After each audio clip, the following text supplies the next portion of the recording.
ಎಷ್ಟು ಚುನಾವಣೆಗಳನ್ನು ಗೆಲ್ಲಕ್ಕೆ ಸಾಧ್ಯ ಆಗಿದೆ, ಎಷ್ಟು ಚುನಾವಣೆ ಸೋತಿದ್ದಾರೆ.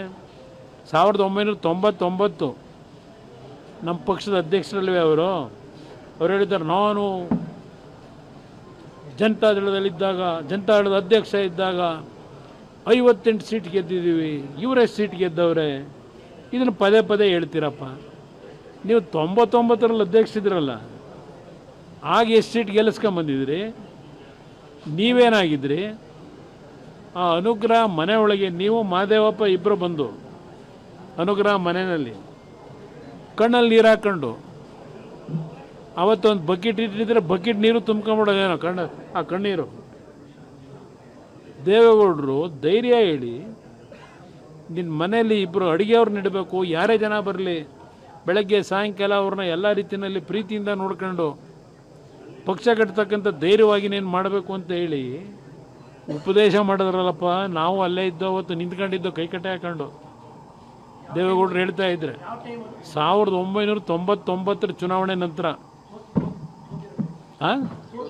ಸೋತಿರೋ ಟೈಮಲ್ಲಿ ದೇವೇಗೌಡರು ಸೋತಿದ್ರು, ನಾನು ಸೋತಿದ್ದೆ, ರೇವಣ್ಣವರು ಸೋತಿದ್ರು, ಅವರು ಸೋತಿದ್ರು, ಮಹದೇವಪ್ಪನವರು ಸೋತಿದ್ರು. ಆಗ ಹತ್ಕೊಂಡು ಅಯ್ಯೋ ನನಗಿನ್ನ ರಾಜಕೀಯ ಬೇಡ ಅಂತ ಹೇಳಿ ಬಿಟ್ಬಿಡ್ತೀನಿ ಅಂತಿದ್ದೀರಲ್ಲ, ಅದೊಂದು ದಿನ ನೆನಕಳಿ. 2006 58 ಸೀಟ್ ಗೆಲ್ಲಕ್ಕೆ ನಿಮ್ಮೊಬ್ಬರದಲ್ಲ ಕೊಡುಗೆ, ದೇವೇಗೌಡರ ದುಡಿಮೆ. 2002 ಬೈ ಎಲೆಕ್ಷನ್ ಆಯ್ತಲ್ಲ ಕನಕಪುರ ಲೋಕಸಭೆಗೆ, ನಿಮ್ಮದೇನಪ್ಪ ತಪಾತ್ರ? 2002 ದೇವೇಗೌಡರನ್ನ ಗೆಲ್ಲಿಸಬೇಕಾದ್ರೆ ಲೋಕಸಭೆಗೆ ಆ ಹೋರಾಟದಲ್ಲಿ ನಾನು ಎಷ್ಟು ಶ್ರಮ ಹಾಕಿದ್ದೀನಿ, ಅದ್ರ 10% ನಿಮ್ಮ ಕೈಲಿ ಶ್ರಮ ಹಾಕಕ್ಕೆ ಆಗಲಿಲ್ಲ. ಅಲ್ಲಿ ಆ ಚುನಾವಣೆ ಗೆಲ್ಲಕ್ಕೆ, ದೇವೇಗೌಡರನ್ನ ಗೆಲ್ಲಿಸ್ಲಿಕ್ಕೆ ನಾನು ಚುನಾವಣೆ ನಡೆಸಿರೋದು, ನನ್ನ ಕಾರ್ಯಕರ್ತರು ಚುನಾವಣೆ ನಡೆಸಿದ್ದದು. ನಿಮ್ಮಿಂದೇನು ದೇವೇಗೌಡರನ್ನ ಲೋಕಸಭೆ ಕಳ್ಸೋಕ್ಕಾಗಲಿಲ್ಲ. ಆಗ ನಂತರ 2006 ಚುನಾವಣೆ ಆದಾಗ 2004ರಲ್ಲಿ ನಮ್ಮ ಪಾತ್ರಗಳಿಗೆ ನಾವೇನು ಎಲ್ಲೂ ಇವ್ರನ್ನ ನಮ್ಮ ಕ್ಷೇತ್ರಕ್ಕೆ ಕರೀಲಿಲ್ಲ, ಮಂಡ್ಯ ಜಿಲ್ಲೆಯಲ್ಲೇನು ಕರೀಲಿಲ್ಲ ನಾವು.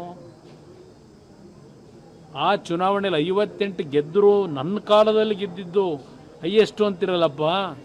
ನೀವು ನಮ್ಮ ಪಕ್ಷಕ್ಕೆ ಚೂರಿ ಹಾಕಬೇಕಾದ್ರೆ ಅಹಿಂದ ಹೆಸರಿನಲ್ಲಿ ಚೂರಿ ಹಾಕಿದಾಗ ನಾವು ನಿಮ್ಮನ್ನು ಹೌದು ದೇವೇಗೌಡರು ಬೇಡ ಅಂದ್ರೂ ಅವ್ರಿಗೂ ಕೇರ್ ಮಾಡಿದೆ.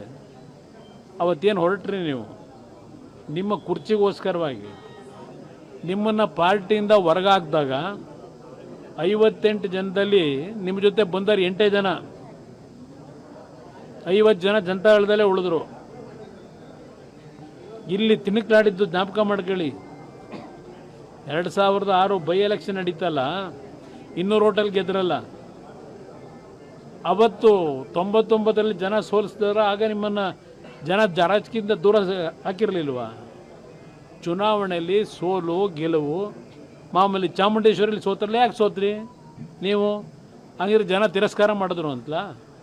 ಸಂಪೂರ್ಣವಾಗಿ ನಿಮ್ಮನ್ನು ತಿರಸ್ಕಾರ ಮಾಡೋದು. ಕಾಂಗ್ರೆಸ್ನ ಪಕ್ಷಕ್ಕೆ ಹೋಗಿ ಸೇರಿ ಅಲ್ಲಿರ್ತಕ್ಕಂಥ ಭಾಳ ಜನ 40 ವರ್ಷ 50 ವರ್ಷದವರು ದುಡಿಮೆ ಮಾಡಿದವ್ರನ್ನೆಲ್ಲ ತಗೊಂಡೋಗಿ ಗಂಟು ಮುಟ್ಟೆ ಕಟ್ಕೊಂಡು ಮೂಲೆಯಲ್ಲಿ ಹೋಗಿ ಕುತ್ಕೊಳ್ಳೋ ಥರ ಮಾಡಿ ಇಟ್ಕೊಂಡು ಕೂತಿದ್ದೀರಿ. ಅಲ್ಲೋಗಿ ನೀವು JDS ಬಗ್ಗೆ ಮಾತಾಡ್ತೀರಾ ಏಕಾಂಗಿಯಾಗಿ.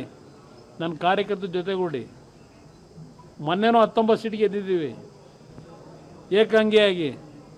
ನೀವು ನೋಡೋಣ, ಒಂದು ಕಾಂಗ್ರೆಸ್ ಬಿಟ್ಟು ಹೊರಗಡೆ ಬಂದು ಆಯ್ತಪ್ಪ ನಿಮ್ಮ ಅಹಿಂದ ಚಾಂಪಿಯನ್ ಅಲ್ವೇ ನೀವು? ಕಾಂಗ್ರೆಸ್ನ ಬಿಟ್ಟು ಹೊರಗಡೆ ಬಂದು ಒಂದು 5 ಕಡೆ 10 ಕಡೆ ಚುನಾವಣೆ ನಡೆಸ್ಕೊಂಡು ಗೆದ್ಕೊಂಬನ್ನಿ ನೋಡೋಣ. JDS ಬಗ್ಗೆ ಅಷ್ಟು ಲಘುವಾಗಿ ಯಾವ ಪಕ್ಷ ಒಂದು ಮೊದಲನೇ ಹಂತದಲ್ಲಿ ನಿಮ್ಮ ರಾಜಕೀಯ ಜೀವನಕ್ಕೆ ಆಶ್ರಯ ಕೊಟ್ಟಿತ್ತು, ಆ ಪಕ್ಷದ ಬಗ್ಗೆ ಲಘುವಾಗಿ ಮಾತಾಡೋದು ನಿಲ್ಲಿಸಿ. ಶಾಶ್ವತ ಅಲ್ಲ ಯಾರಿಗೂ, ನಮಗೂ ಶಾಶ್ವತ ಅಲ್ಲ, ನಿಮಗೂ ಶಾಶ್ವತ ಅಲ್ಲ. ಈ ಒಂದು ದೇಶದ ಇತಿಹಾಸದಲ್ಲಿ ಚಂದ್ರಗುಪ್ತ ಮೌರ್ಯನ ಕಾಲದಿಂದ ತಗೊಂಬನ್ನಿ, ಯಾವ್ಯಾವ ಸಂತತಿಗಳು ಏನೇನಾಗಿದ್ದಾವೆ ಅಂತ ಹಿಸ್ಟ್ರಿ ಇದೆ. ಯಾರು